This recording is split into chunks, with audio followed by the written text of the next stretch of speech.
sur Ulule, Comics Initiative et Michael Jérôme ont lancé le financement des volumes 7 et 8 de la série Love and Rocket, série culte indépendante américaine publiée aux États-Unis par Fantagraphics et qui enfin est éditée en intégrale grâce à Comics Initiative. Vous êtes peut-être passé à côté des 3 premières campagnes. Chaque campagne propose 2 volumes, si je fais ça, ça fait 4. Et chaque campagne propose de découvrir ce trésor de la bande dessinée indépendante américaine qui enfin est édité de façon cohérente et continue en intégralité. En totalité, ça fera 14 volumes. Donc déjà quasiment la moitié est sortie et donc vous allez pouvoir découvrir cette série et peut-être à travers cette vidéo enfin la connaître. Peut-être que vous êtes passé à côté et peut-être qu'il est temps de la découvrir comme pour moi il est temps de la découvrir également puisque depuis que je lis des comics, il y a les comics de super-héros que vous connaissez, il y a les comics indépendants publiés par Urban, Panini, Delcourt, des comics qui viennent de chez Image Comics, Dark Horse, etc. Mais il y a ce pan entier de la culture américaine. Qui propose des comics indépendants. Aujourd'hui, certains auteurs sont hyper reconnus en France comme aux États-Unis, des auteurs comme Daniel Close qui viennent de gagner le Fauve d'Or, avec son Monica qui s'est vendu à plus de 10 000 exemplaires, hein, c'est un véritable succès pour Delcourt et c'est pas fini, ça va continuer à se vendre.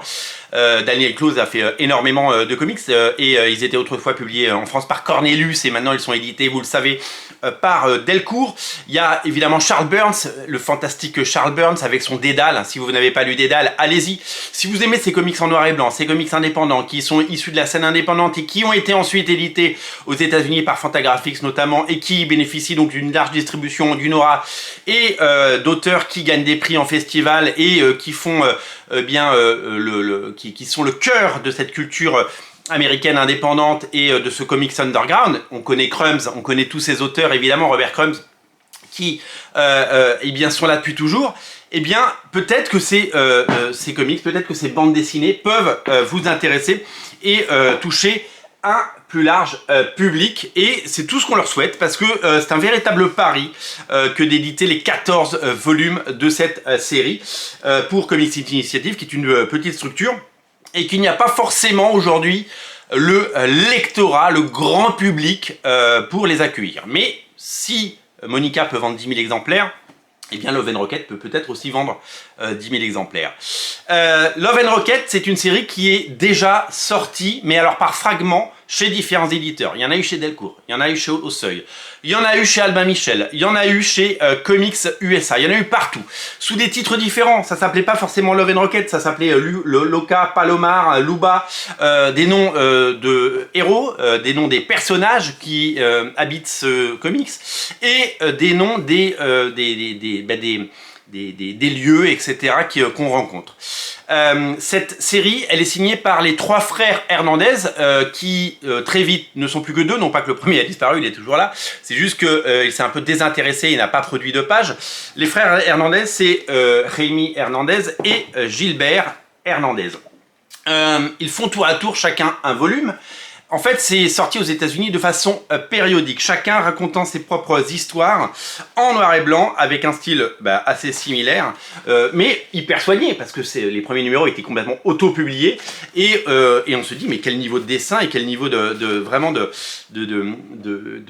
travail quoi. Il y a un vrai talent, il y a une vraie ligne claire, il y a quelque chose. Gilbert Hernandez, c'est plutôt ça, voilà. Et nous allons suivre les péripéties, chacun va raconter ses propres histoires de scénettes et d'histoires d'amour, mais pas que, de latino, de gang, et de cette vie dans certains quartiers à Los Angeles. Évidemment, ils sont hispaniques et de culture hispanique, et ils vont raconter ces tranches de vie, ces histoires, et ça va nous emmener très loin parce que je vous le dis, il y a 14 tomes, et c'est tout simplement un petit morceau de l'histoire des comics qui s'écrit devant vous. Un travail colossal, absolument hallucinant. Rendez-vous compte du nombre de pages, du nombre d'heures de travail et de tout le soin apporté à tout ça. C'est évidemment irrévérencieux, politique, sexy, parfois drôle, parfois triste, et c'est vraiment un bouquin qu'il faut lire. C'est une expérience de lecture incroyable, et c'est arrangé à côté de tous ces auteurs américains. Je pense à Joe Sacco, je pense à tous ces auteurs qui eux travaillent non pas dans l'ombre, parce qu'ils ont un succès aux États-Unis. Ils ont un véritable succès aux États-Unis. Ils rencontrent véritablement un public d'amateurs, un public exigeant. Et ce public qui, notamment en France, lit du Charles Burns, lit du Monica, du Daniel Klaus et tous ces auteurs publiés soit par Cornelius, soit par des structures plus petites. C'est un véritable trésor. Vraiment, c'est une chance. Je considère que c'est une chance. D'abord parce que des tentatives en France d'éditer des trésors de la bande dessinée indépendante, des choses qui n'ont pas forcément marché chez les grands éditeurs, d'abord c'est un véritable risque, c'est un pari. Et là-dessus, Michael, bravo, parce que il va aller au bout, il va clairement aller au bout, parce qu'il a son modèle qui a l'air de fonctionner, de faire de la vente en direct et de proposer ses albums, même si on les retrouve en librairie, vous le savez, parce que les albums Comics Initiative sont d'abord financés sur Ulule en financement participatif, crowdfunding, puis ont la chance de sortir en librairie dans les librairies partenaires qui découvrent et peuvent soutenir ce genre d'initiative. Et il y a plein de librairies indépendantes, il y a plein de librairies qui ont un magnifique rayon indépendant avec des bandes dessinées et des comics en noir et blanc, un peu bricolé, amateur. Ça c'est pas du tout bricolé, on est vraiment sur quelque chose de magnifiquement produit, il y a un vrai talent. On n'est pas sur de la BD amateur, on est vraiment sur des auteurs qui ont un truc fabuleux et qui savent y faire. Donc Love and Rocket, c'est un véritable trésor et c'est une chance de l'avoir, parce que si Michael Jérôme n'avait pas pris l'initiative de le faire, en sachant que Delcourt avait essayé de publier certains arcs un peu décousus parce que c'était pas suivi, qu'il n'y avait pas forcément tout, aujourd'hui personne ne l'éditerait tout simplement. Donc peut-être que le seul moyen de rendre visible et possible Love and Rocket, c'est de trouver cela. Alors Love and Rocket, je vous l'ai dit, c'est financé sur Ulule, et puis après ça sort en librairie. Je suis allé voir un petit peu le succès que ça peut rencontrer. Vous le savez, l'avantage du financement participatif, c'est que avec quelques centaines de lecteurs, on peut rendre un livre possible, parce que c'est de la vente directe et qu'il n'y a pas les intermédiaires, il n'y a pas de diffuseurs, il n'y a pas de distributeurs, il n'y a pas de libraires qui chacun prennent 10, 20, 30 ou 40% du prix du bouquin. Et donc du coup ça rend possible les choses, et c'est peut-être le seul modèle économique pour ce genre de bouquin, même si encore une fois ça mérite d'être lu par un plus grand nombre. Si Monica peut se vendre à 10 000 exemplaires, je pense que Love and Rocket peut également toucher 10 000 personnes. La première campagne a été avec les deux premiers bouquins, elle a été hop, le premier bouquin il est là, je reprends dans l'ordre, pardon. C'est 363 personnes qui ont souscrit. Alors il y a eu d'autres ventes après en librairie certainement, on fait pas personne ne fait de tirage à 363 exemplaires d'une BD, ce serait un suicide commercial et ce serait vraiment un suicide éditorial de sortir 363 bouquins. Donc après il vit sa vie en librairie, mais vous savez que un éditeur ne récupère que entre 15 et 20% du prix de vente d'un livre quand il sort en librairie. Donc même s'ils doublent leurs ventes en librairie, les ventes en librairie ne rapportent quasiment rien à l'éditeur. Donc le cœur du réacteur, le cœur du marché, c'est les early birds, c'est les gens qui soutiennent le projet. Et sur la première campagne, c'est 363 personnes qui ont craqué pour ce bouquin. Pour la deuxième, l'attrition est énorme puisqu'il n'y a plus que 212 personnes. 212 personnes, il a du courage, Michael, parce qu'il aurait pu abandonner, il aurait pu dire je lâche le truc, parce qu'on passe... quand votre BD n'intéresse que 212 personnes, alors oui, les boîtes de comics, les éditeurs n'ont pas accès aux grands médias, n'ont pas accès à la télé, n'ont pas accès aux radios, n'ont pas accès à la publicité, parce que on peut pas faire, quand on vend 200 bouquins, on n'a pas de budget com, on n'a pas de budget pub. Donc c'est important, et c'est mon rôle peut-être aussi, peut-être que je n'ai pas parlé de ces bouquins avant, et c'est une erreur, de parler de ces bouquins, parce que certains sites spécialisés en parlent, et tant mieux, mais finalement, ça ne touche que la niche dans la niche. C'est-à-dire qu'on a le marché de la BD, le marché du livre, le marché de la BD, marché du comics, et après, on a ces indépendants qui essayent de se battre. 212 exemplaires, il y est retourné, il en a vendu un peu plus du troisième, tant mieux, 225, et là on en est à 130, il reste une trentaine, quasiment un mois de campagne pour découvrir ce titre, et j'espère que cette vidéo vous aidera à découvrir ce titre et peut-être vous donner envie de soutenir Love and Rocket. Comme je vous le disais, 130 exemplaires, c'est pas énorme. D'abord, ça prouve deux choses. Ça prouve l'attrition, c'est-à-dire qu'il y a toujours moins de lecteurs, un tome 1, et puis on perd des lecteurs, et c'est quand vous vous demandez pourquoi Panini reboot c'est Marvel Comics et fait des numéros 1, pourquoi Marvel aux États-Unis refait des numéros 1, là il va y avoir un numéro 1 des X-Men, c'est parce que, quoi qu'il arrive, dans l'histoire de la bande dessinée, on perd des ventes de numéro en numéro. Ultimate Spider-Man a cartonné le numéro 1, le numéro 2 va certainement à peu près vendre la même chose parce qu'il y a une vraie attente, mais à partir du 3, 4, 5, ça va baisser. C'est comme ça. C'est une règle naturelle. Il y a toujours moins de lecteurs pour un tome 2. Je le vois sur des titres, je le vois sur c'est tout con, hein, Madeleine Résistante en bande dessinée, bah, le tome 1, il s'est vendu à 60 000 exemplaires, le tome 2, il est à 30 ou 40 000. Il y a une perte, c'est comme ça. Ça marche, c'est la règle.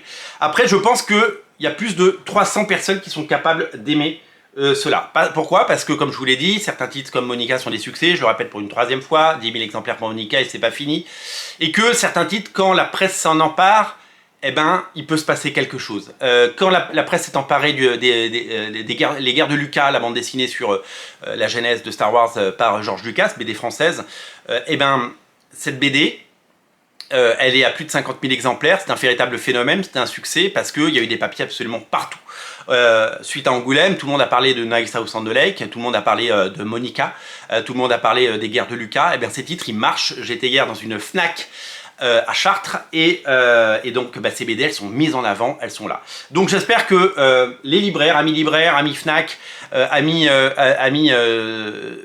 bien vraiment mettez ces bouquins à l'avant parce que peut-être qu'ils seront pris. Vous savez, yes, dans toutes les Fnac, dans toutes les boutiques BD, ne mettez pas ça au rayon comics, hein, ne mettez pas ça entre Spider-Man et Batman. Mais de toute façon, je ne vais pas vous apprendre votre métier, vous le savez.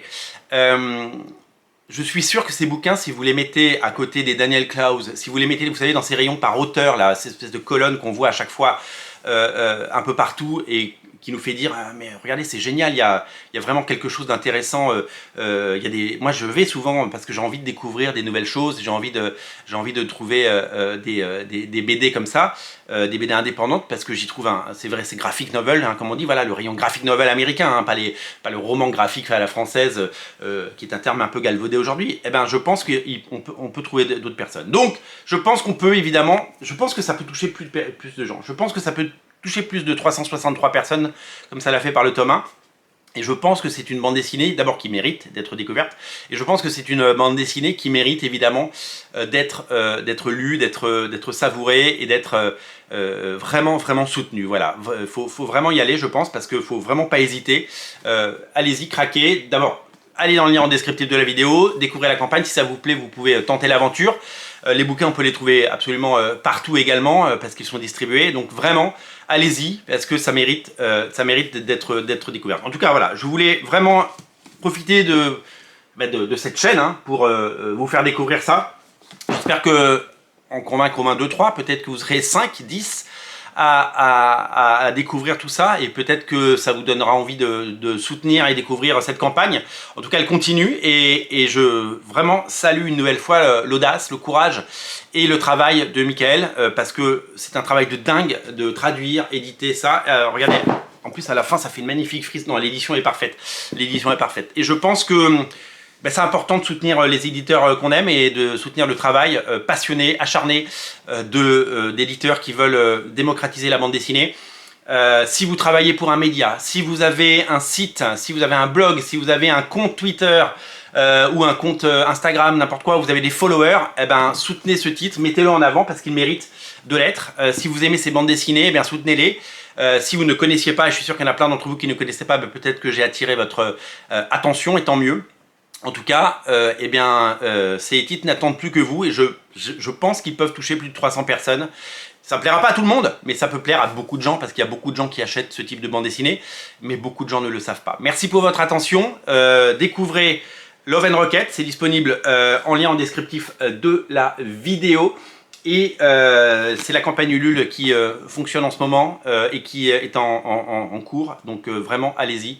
Ne boudez pas votre plaisir et surtout, craquez pour ce titre absolument incontournable, un classique, un trésor de la bande dessinée américaine, enfin édité de la plus belle des façons dans des magnifiques ouvrages en France. Soutenez-la, allez-y, clairement, sans hésiter, je compte sur vous, salut.